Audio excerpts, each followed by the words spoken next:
간증집을 내었습니다. 우리 한국에서 말레이시아에 선교를 갔던 분들이 정글에서 선교를 하다가 종교경찰에게 붙들리게 됩니다.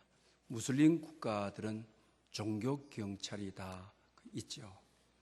그래서 결과적으로 다른 선교사님들은 한국으로 이제 귀국 조치를 당하게 됩니다. 그런데 웬일인지 자기만은 추방 조치를 당하게 되어서 비자가 연장이 되지를 않았습니다. 그리고 다른 선교사님들은 또 이름을 스페링을 한두 자 바꾸게 되게 되면 다시 말레이시아로 가서 선교를 할 수가 있는데 자기 자신은 그것이 여의치를 않았습니다.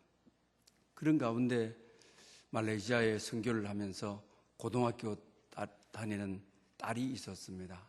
그리고 남편이 또 있었습니다. 그래서 딸과 남편을 두고 자기 혼자서 추방당하게 된 것입니다. 그때 자기 마음속에 믿음으로 이 선포를 하고 싶은 욕망이 생깁니다. 그래서 말레이시아 이 청년들 앞에서 나는 3주 안에 다시 이 선교지로 돌아올 것이라고 선포를 합니다. 그런데 이거는 잘못하게 되면 의미 없는 것이죠. 그 잠깐이 아니고 얼마나 오랜 동안 추방이 될 수가 있습니다. 또 영원히 추방되어서 선교지에 못 돌아올 수도 있는 것이죠. 무엇보다도 고등학생인 딸이 눈에 걸렸습니다. 그리고 또 남편 되는 분이 마음에 상처가 되었습니다. 이들을 두고 추방당하는 아픔, 슬픔이 너무 컸습니다. 그런데 자기 자신이 3주 만에 돌아오리라. 자기도 모르게 믿음으로 이 말레이시아에서 신앙생활을 하는데 기죽고 숨어서 하고 무슬림 국가에서 공개적으로 나는 믿는다고 할 수 없는 그들에게 그런 선포를 하게 되어지는 것이죠. 그래서 자기 자신은 그의 선포가 믿음이 되도록 또 자기의 선포가 현실이 되도록 하나님을 철저하게 신뢰하기 위해서 그 이후에 성경을 깊게 읽게 되어지는 것입니다. 그런 가운데 왜 이와 같은 문제가 왔느냐? 다른 우리 선교사님들은 그 귀국 조치만 당했는데 자기 자신은 추방 조치를 당하였으니까요. 얼마든지 원망할 수 있는 환경인데도 원망이 되지를 않고 성경을 깊게 읽으면서 하나님의 만져주신가 하나님의 인도하심을 기다렸습니다. 그래서 성경을 깊게 읽는 가운데 자기의 모습을 보고 왜 이런 일이 왔느냐? 주님을 원망해야 될 일이 아니라 초점을 자기에게 맞추게 된 것입니다. 그러면서 자기 죄를 보게 됩니다.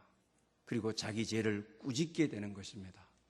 그리고 자기 자신을 깨트리기 위한 아픔, 애통을 정말 선교의 현장에 와서 자기 자신 속에서 그리고 또한 자기를 깨트려야 될 죄의 모습들이 너무나도 많은 것을 보고 정말 슬피 울게 되어집니다.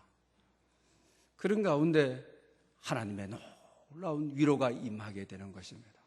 하나님의 위로의 축복과 위로의 감사의 내용이 그에게 임하게 되는 것입니다.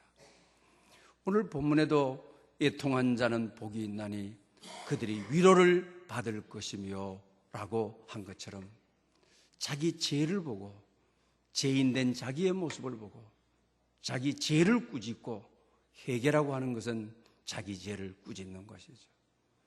그리고 자기 자신을 깨트리는 자기 자신을 부수는 애통, 아픔, 슬픔 이것이 바로 회개인 것이죠.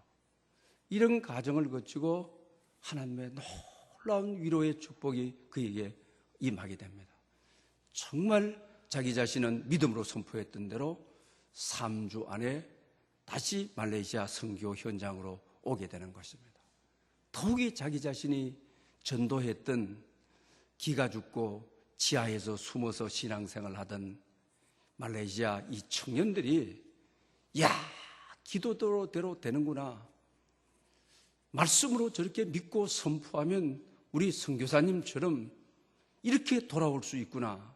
그 기죽은 그 청년들이 믿음이 일치월장하고 오히려 조직이 더 강건해지고 흔들리지 않고 믿음의 놀라운 공동체에 성령의 바람이 불어오는 그런 하나님의 위로를 경험해요.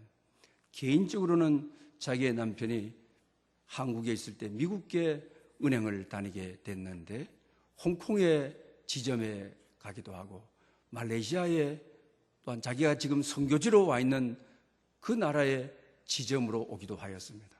그리고 나이가 되어서 퇴직금을 다 받고 퇴직을 냈는데 이 사연이 알려지게 되자 자기 자신이 또다시 한국 지사의 부름을 받아서 은행에 다시 들어가게 되는 그런 하나님의 놀라운 삶의 위로도 자기 자신에게 넘쳤음을 고백하고 있는 것을 보게 되는 것입니다. 오늘 본문은 애통하는 자에게 복이 있다.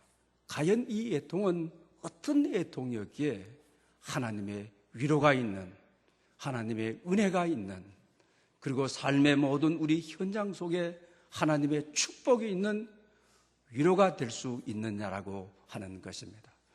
오늘 이 예배 속에 여러분의 애통이 애통으로 끝나버리고 여러분의 슬픔과 눈물이 눈물로 끝나버리는 그런 것이 아니라 이 슬픔과 아픔이 엉겨진 삶을 우리는 애통이라고 하지 않습니까? 이 애통에 하나님의 위로가 있는, 슬픈 이후에 춤이 있는, 여러분의 삶의 고통 이후에 하나님의 은총이 넘치는 하나님의 위로의 축복이 여러분 가운데 임하시기를 원합니다. 우리 삶을 살아가려고 하게 되면 대부분 우리가 일상 속에서 아픔과 슬픔, 자연적으로 필연적으로 우리에게 다 오는 것이죠. 그러나 이 슬픔과 아픔이 오늘 본문의 주된 결론은 위로가 있어야 된다는 것이죠. 그러나 대부분 우리 삶 속에서 아픔과 슬픔이 아픔으로 끝나버리고 슬픔으로 끝나버리는 경우가 많이 있죠. 애통하고 눈물 흘리다가 인생이 또다시 애통과 눈물로 끝나버리는 경우가 있죠. 그런 인생이 되지 않도록 하나님의 위로가 임하는 인생이 되도록, 하나님의 은총이 임하는 인생이 되도록, 누구나 겪는 슬픔이고 누구나 겪는 아픔이지만 하나님의 은혜의 강물이 흐르는 그런 인생이 되기를 원함으로 이런 자는 복이 있다. 오늘 본문은 이렇게 우리에게 말씀하고 계시는 것을 보게 되는 것입니다.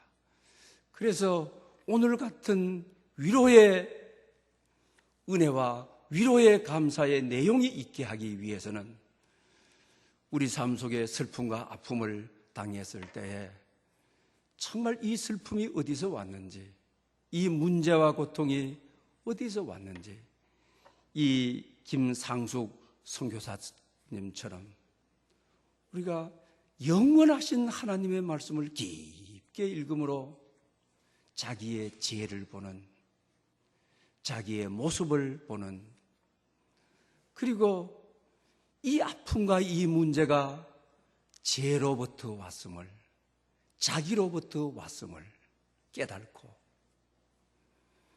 자기를 꾸짖기 위해서 그냥 슬피 우는, 나를 곤치기 위해서 애통하는, 결과적으로 오늘 본문의 애통은 죄에 대한 해결을 말하는 것이죠.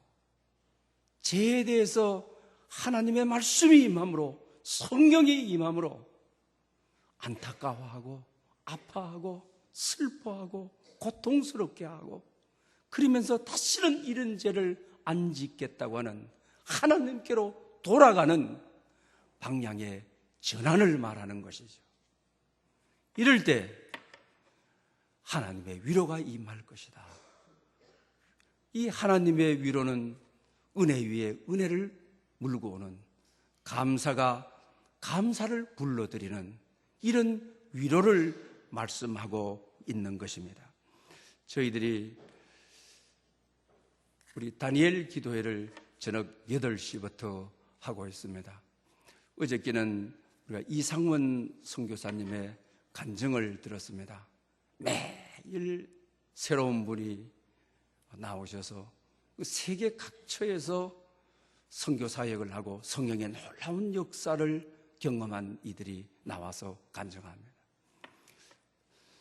독일로 유학 같은 남편이 아프리카 선교사로 가버리는, 그리고 또 한국에서 아들 하나 가지고 남편 보고 기다리는데 국내에서 잠깐 만났다가 그리고 아프리카로 또 선교사로 가버리는, 그리고 먼 세월 이후에 남편을 찾아갔더니 남편도 자기를 못 알아보고 자기도 남편을 못 알아보고 아들도 서로 만나지, 너무 모습이 많이 변해버리기 때문에 아프리카의 삶에 너무 찌들고 가난한 삶의 모습까지도 다 변해져 버리는 것이죠. 너무 배고파서 좀 먹고 싶은, 좀 배불리 좀 먹고 싶은 그런 간절한 아픔이 많은 선교사의 아픔, 상처가 많은, 슬픔이 많은 선교사의 아픔. 그런 가운데 마지막에 가서는 하나님의 놀라운 위로를 소개하여 놀라운 하나님의 은혜를 소개하는 거죠. 아픔이 다 물러가고 슬픔이 다 물러가고 이제는 아프리카를 위해서 학교를 짓는 이 무명인들에게 눈을 떠주는, 성경을 읽도록 해주는 하나님의 정말 놀라운 위로가 넘치는, 아버지 엄마 선교사로서 고생하는 것 보고 절대로 목사가 되지 않겠다고 결심했던 거가 목사가 되어서 선교사님이 일으켜 세워서 되겠느냐고 일으켜 세워서 박수를 받는, 이렇게 정말 애통하는, 자기 자신을 돌아보는, 자기 자신을 꾸짖는 이런 아픔은 반드시 하나님의 위로가 있는, 하나님의 축복이 있는 하늘 문을 여는 그런 역사를 소개해 주는 것을 여러분과 함께 어제 저녁에 같이 경험을 했습니다. 오늘 8시에 소개되는 분은 이상구 박사죠. 미국에서 우리가 의사로서 활동하는 분이 또 우리 신앙의 간증을 가지고 나오게 됩니다. 이번 우리가 다니엘 기도회를 통하여 정말 자기 자신을 보고 자기 죄를 보고 자기 죄를 꾸짖고 이 죄를 깨트리기 위하여 아파하며 애통하며 눈물을 흘리는, 그럴 때 하나님의 위로가 있는, 감사가 감사의 내용을 몰고 오는, 하나님의 만져주심이 있는, 치유하심이 있는, 회복이 있는 그런 은혜가 여러분들에게 임하시기를 원합니다. 에밀 브루너라고 하는 유명한 신학자가 있죠. 그는 이렇게 이야기했습니다. 잘못한 기차 안에 모든 것은 다 무효다라고 말을 하였습니다. 정말 그렇죠. 우리가 잘못한 인생의 기차 안에 거기서 즐거움이 있고 놀이가 있고 춤을 추고 그리고 또 선행도 하고 구제도 하고, 그렇지만 잘못한 기차 안에서 아무리 선행이 있고 거기 행복이 있고 즐거움이 있어도 목적지에 못 가는 것이죠. 다 무효가 되어진다고 하는 것입니다. 회개라고 하는 것은 하나님을 향하여 가는 바른 방향을 회개라고 하는 것이죠. 죄를 뉘우칠 뿐만 아니라 잘못한 인생의 기차를 하나님께로 가는 기차로 갈아타는, 이것이 바로 참 회개인 것입니다. 여러분, 지금 우리 청년들은 이런 이야기 하면 뭐 그런 이야기 하느냐고 뭐 저희 애들도 그러니까요. 저희들이 뭐 청년 되고 또 뭐 서울에서 대학을 다니고 이럴 때 3등 완행 열차를 탔죠. 그러면 차표를 끊어주는데 제한이 없어요. 계속 끊어주게 되는 거예요. 그 좌석에 있는 것만 끊어주는 게 아닙니다. 그 좌석은 그때는 복줄복이에요. 좌석표가 없어요. 그냥 끊어주는 거예요. 먼저 타야 되는 거예요. 그러면은 좌석을 제외한 모든 탄 사람들은 서서 가야 돼요. 6시간, 7시간을 서서 가야만 되는 것이죠. 그러기 위해서 오늘 시골에 가는 날이다. 방학을 했다. 그러면 아침 일찍 일어가서 기차표를 끊습니다. 그리고 개차를 하는 순서의 1등으로 서기 위해서 최소한 좌석은 잡을 수 있는 곳에 서기 위해서 줄을 서는 거죠. 아침부터 저녁까지 줄을 서는 겁니다. 개차를 탁 하게 되게 되면 그냥 진짜 뒤꿈치가 보이지 않도록 뛰어서 열차에 가서 창가에 딱 앉습니다. 그러면 정말 복줄복이에요. 그때는. 그러면 외부 환경도 구경하고 산도 구경하고 들도 구경하고 단풍도 구경하고 그러면서 갈 수가 있습니다. 그렇지 않으면은 6시간, 7시간을 서가서야 되죠. 입추의 여지가 없는 거예요. 얼마나 많았는지 몰라요. 그 고통은 이루 말할 수가 없는 거예요. 근데 옛날에는 개차를 하고 여러 또 뭐 부산으로 가는, 강주로 가는, 춘천으로 가는 안내 표시가 제대로 되어 있지를 않아요. 또 차표를 샀을 때 지금 현재는 뭐 몇 번 홈이고 그 다음에 뭐 몇 번에서 이런 게 있지만 옛날에는 그게 없었어요.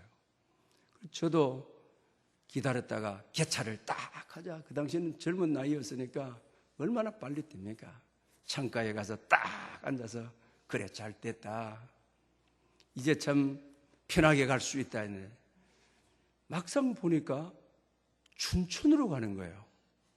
그 지금까지의 즐거움이, 지금까지의 행복이, 지금까지 달려온 모든 것들이 무효인 거예요. 아무 가치가 없는 거예요. 우리 인생도 이렇게 될 수가 있다라고 하는 것이죠. 그래서 회개는 왕복거리가 필요하다라는 말이 있습니다. 멀리 갔으면 멀리 갈수록 잘못된 길을 오래 가면 오래 갈수록 돌아오는 길이 너무 먼 것이죠. 또 뿐만 아닙니다. 우리가 잘못된 기차를 타고 거기 인생이 만족이 있고 기쁨이 있고 그런 줄 알다가 이제 깨닫고 보니 하늘 가는 기차가 아니고 세상 속에 파묻혀 살고 즐겁게 살다가 나이가 들어서 깨닫게 되게 되면 그 애통함이 오늘 본문에 말하는 애통함은 그 아픔과 슬픔과 돌아오고프나 내 마음과 내 생각은 너무 세상에 찌들려 있고 육체는 돌아와 있지만 마음과 영혼이 돌아오지 못한 아픔과 슬픔은 이루 말할 수 없는 거예요. 그래서 애통이 더 깊은 아픔인 거예요. 애통이 더 깊은 슬픔인 것입니다. 제가 필동교회에 전도사로 있을 때 3스타 장군이 있었어요. 아버지도 장로님이고 형님도 다 장로님이고 기독교 가정인데 자기 자신은 군에서 출세한 분인데 그리고 또 군에서 은퇴도 하신 분이에요.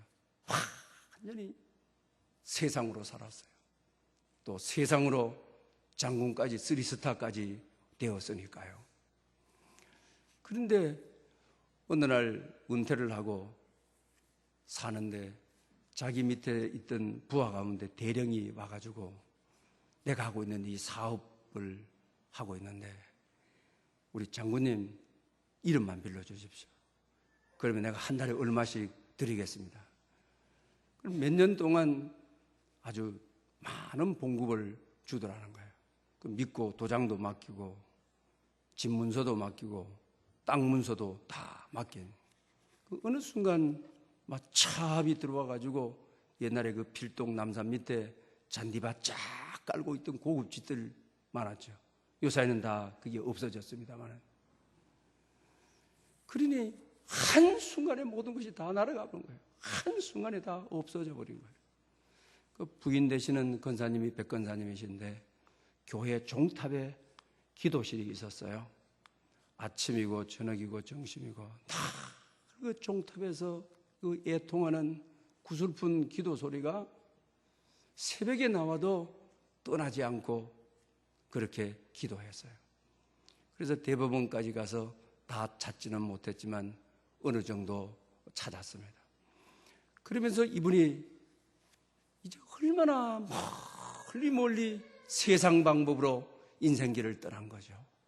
인생 기찻길을 너무 멀리 떠나 이제 은퇴할 지금에 70이 거의 다 돼서 아버지 앞에 온 겁니다.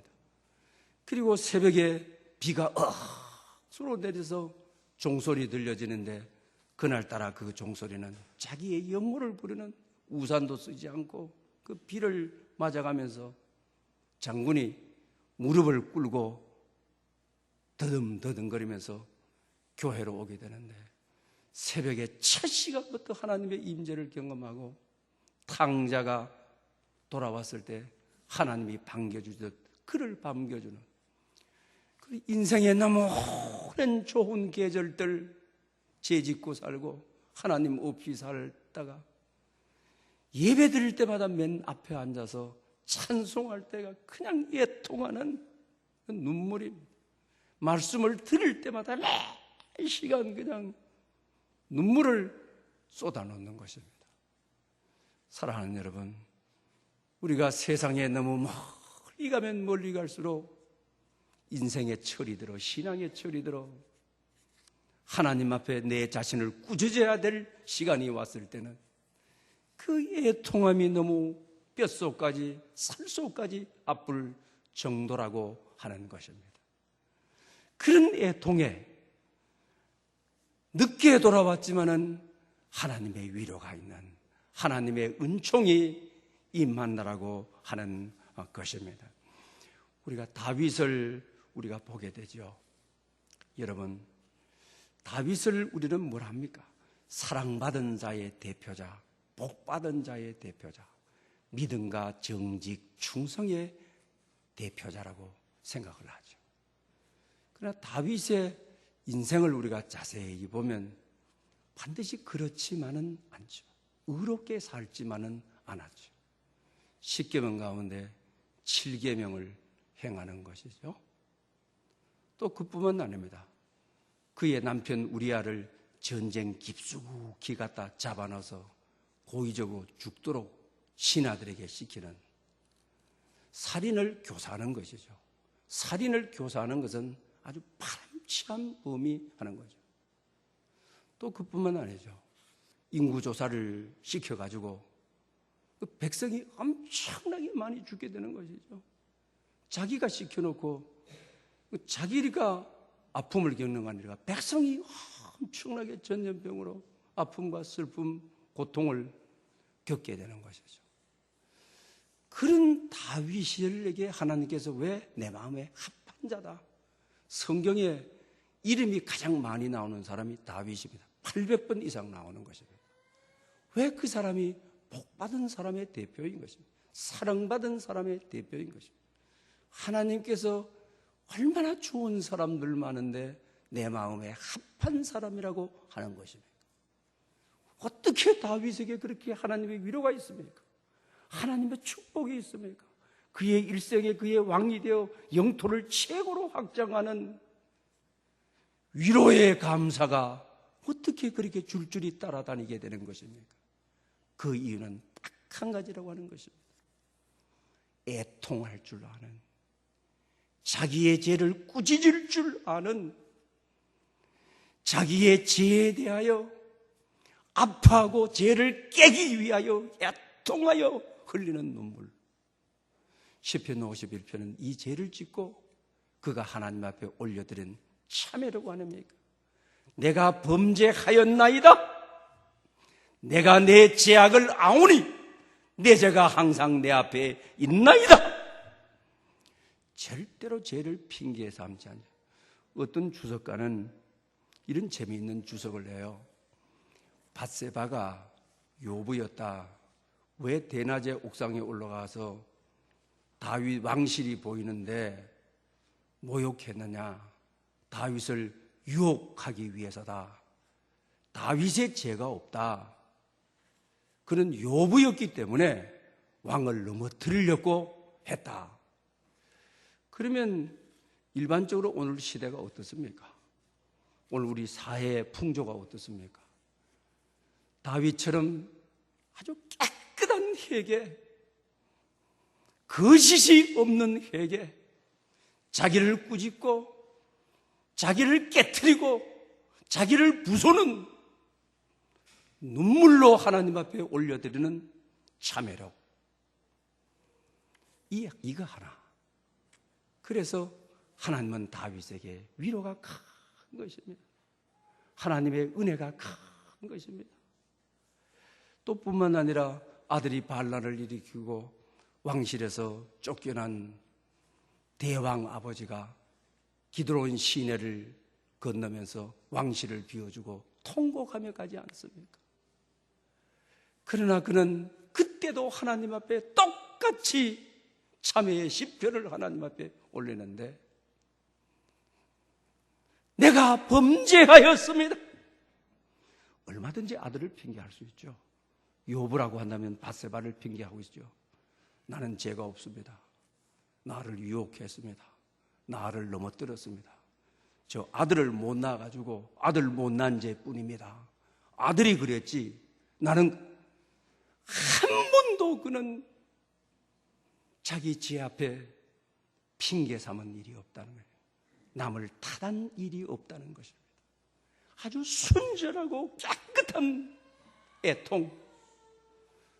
그러니 오늘 본문의 약속대로 위로가 있으리라.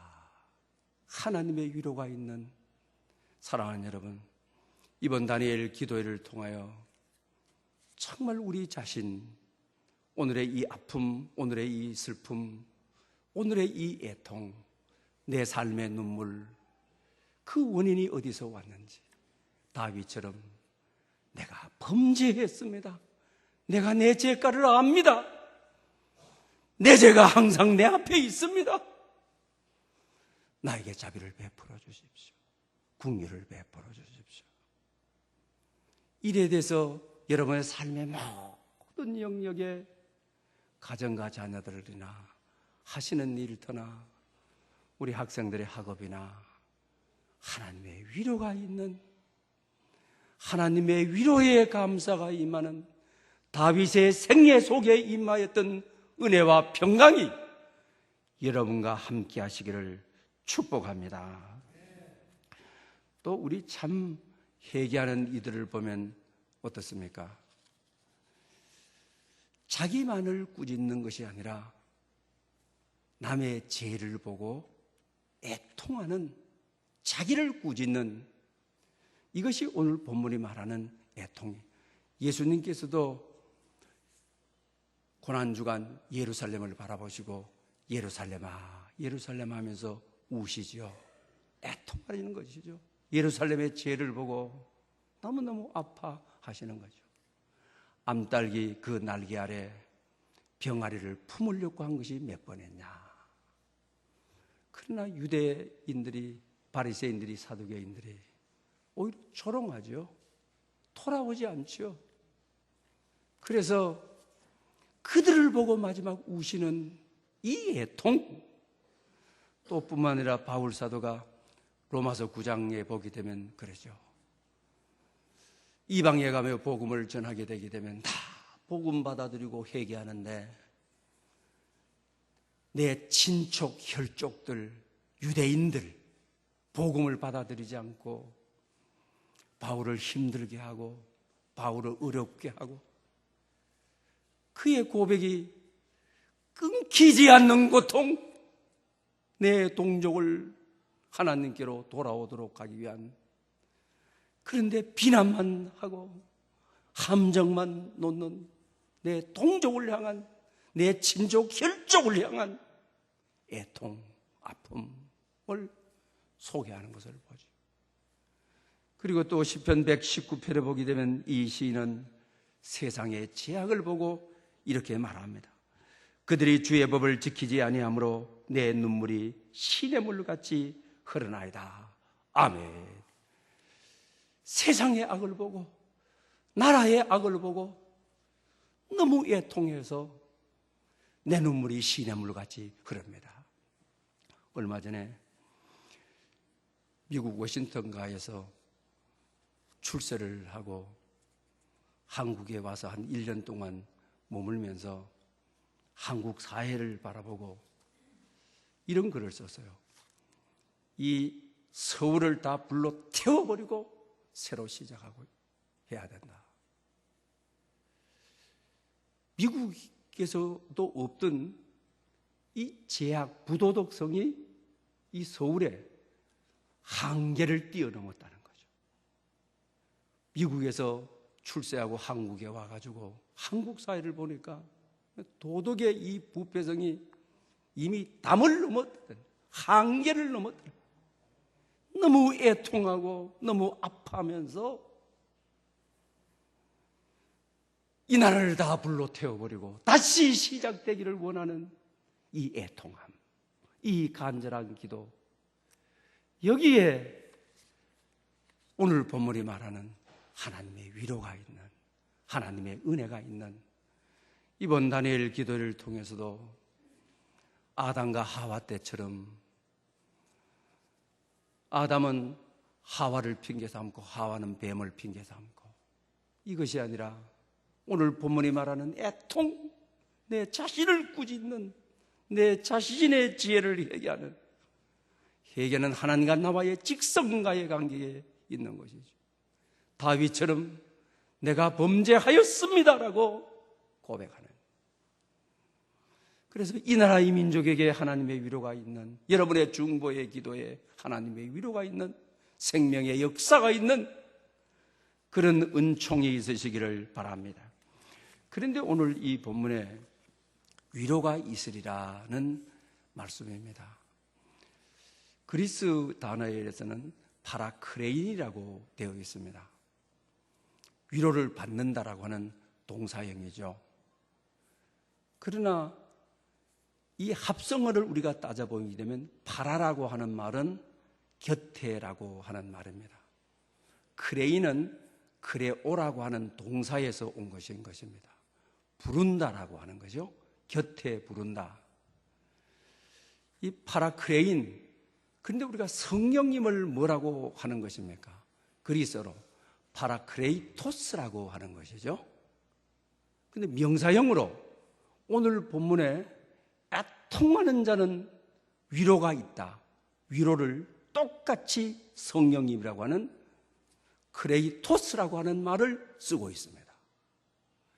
성령님은 바라 내 곁에 나와 함께 하셔서 나를 외로울 때, 힘들 때 불러주셔서 친구가 되어주시고, 내 곁에서 빌바를 알지 못할 때 나를 대신하여 중보 기도 들어주시고, 내가 세상에서 죄짓고 살 때 바라 내 곁에서 하는 눈물을 흘리면서 죄에서 떠나라고, 죄에서 떠나 하나님께로 돌아오라고, 오늘 이 위로라고 하는 말을 성령님이라는 말로 똑같은 명사로 같이 쓰고 있는, 죄에 대해서 회개했을 때 내 자신의 죄를 발견하고 내 삶의 슬픔과 아픔이 죄로부터 왔음을 깨닫고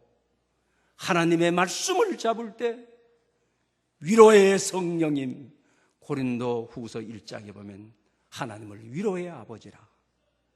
내 곁에 오셔서 외로울 때 나를 불러주시고 친구가 되어주시고 힘들고 지쳤을 때에 마른 뼈다귀에 힘을 불어넣는, 생기를 불어넣는, 다시 살 힘을 주시고 우리 생애의 모든 피로를 공급해 주시고 나를 하나님께로 인도하시는 성령님, 제 가운데서 나를 불러내시는 성령님. 오늘 이 위로는 성령님이 임할 것이라. 사도행전 1장부터 보면 그렇지 않습니까? 회개의 영이 임하면서부터 사도행전은 놀라운 성령의 역사로 임하지 않습니까?